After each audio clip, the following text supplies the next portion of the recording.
Welcome to a special edition of Jesse Watters Primetime. Every great nation has had this in common: great walls. The Athenians had the most beautiful metropolis in the world. It was an open target to foreign navies, though, since Athens was perched on the coast. It was a wall that made the city impenetrable during their war with Sparta. The Byzantines fortified their city with walls that towered over 40 feet tall. For over a millennium, it prevented enemy armies from penetrating. The most famous wall, the Great Wall of China.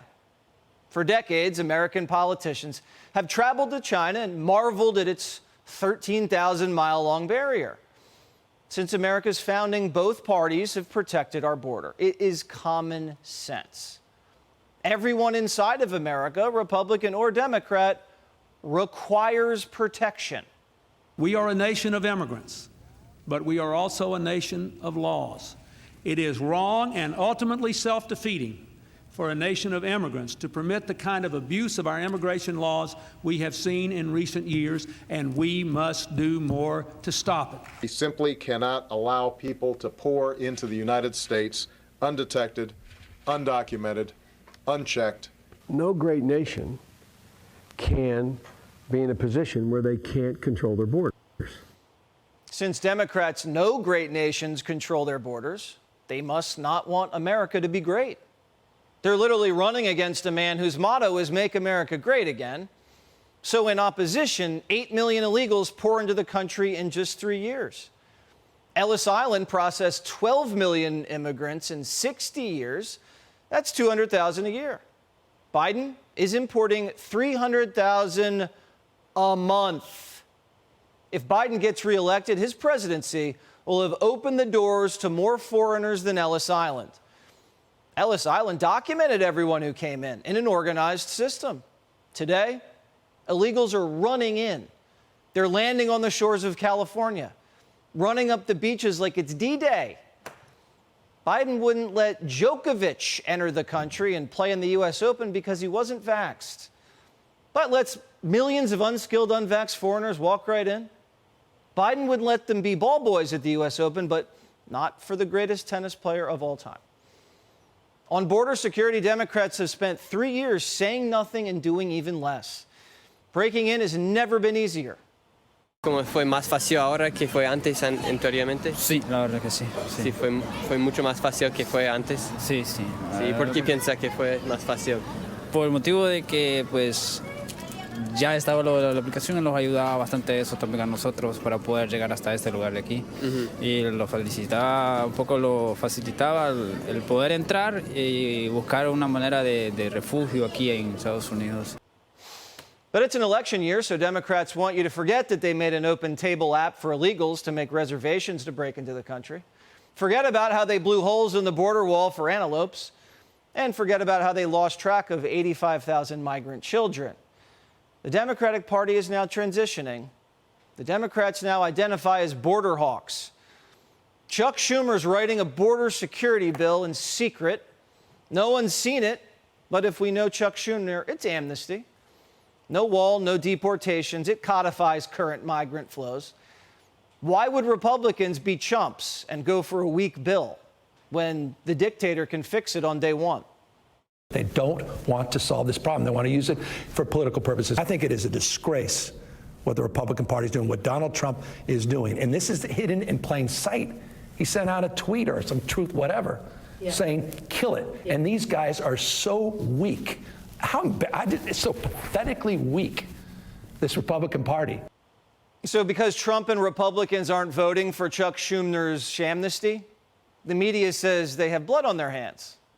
You've got Donald Trump saying, let fentanyl flood across the border and kill Americans over the next year. Let illegal immigrants keep flooding over the border. Let's not have a solution. I mean, this whole Donald Trump idea that keeping the border open is a winner for Republicans strikes the Wall Street Journal and most sane Americans is just just crazy. So Trump cut illegal immigration in half in 4 years. But Biden walks into office and hacks his policies up with executive orders on day one and sets all-time record highs for border crossings, fentanyl deaths, sex trafficking, and cartel revenue. And now you're telling me that's the guy that's going to fix it? Has OJ found the killers yet? I mean, come on. Biden-Harris broke the immigration system, want Republicans to sign off on leaving it broken, call it a solution, and then get credit for it? Our immigration system is broken, and it needs to be fixed. We have right now a proposal for $14 billion so that we can put more resources to address this very situation, and we hope and are really trying to compel, in particular, some of the Republicans in Congress to participate in the solution. But sadly, we want to fix it. They want to run on it. They want a political issue to run on in November. Republicans are participating in the solution by putting up razor wire. You're cutting it down, Kamala. The Supreme Court's ruling didn't say we had to take this down. It just said they could cut it. So they can cut it all they want. We're going to replace it. This is working. And in this park, there were thousands and thousands of people crossing every day. Thousands. I just checked. No one's crossed today. We got it covered. Mr. President, you say you want to secure the border. Texas has secured it. Leave it alone. The Texas governor is mobilizing the National Guard to do the job Joe Biden and Kamala Harris refused to do. And now the media is begging the White House to stop Republicans from securing the border. Listen.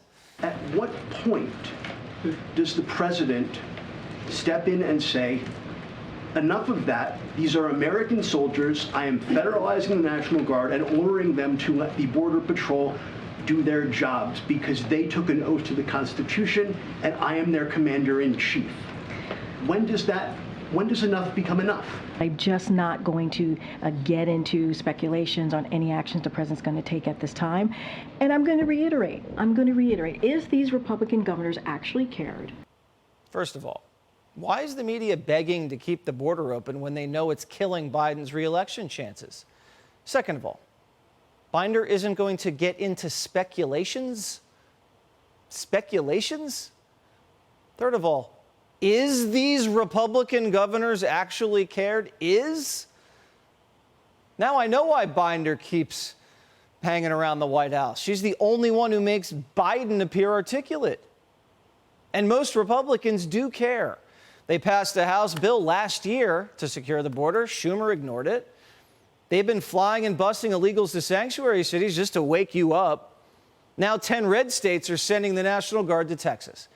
But for all of the White House's tough talk today, Biden blinked. He gave Texas a deadline Friday to let Border Patrol into the choke point that Texas had commandeered to cut down the razor wire. But Biden's Border Patrol wasn't let in, and not a single razor wire was cut down.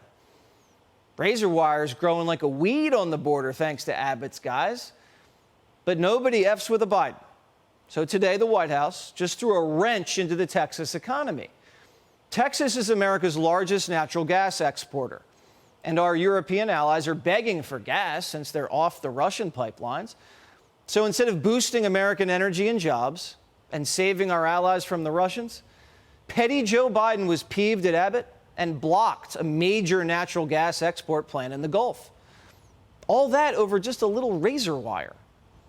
Democrats love razor wire when it protects them. Democrats draped razor wire around the Capitol for months.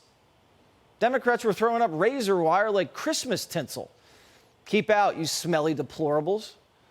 Did the razor wire around the Capitol make it harder for the Capitol police officers to do their job? I don't think so. Protecting Democrats from Americans, razor wire. Protecting Americans from foreign trespassers, cut the razor wire. Someone might get pricked. Yeah, this is the party of border security.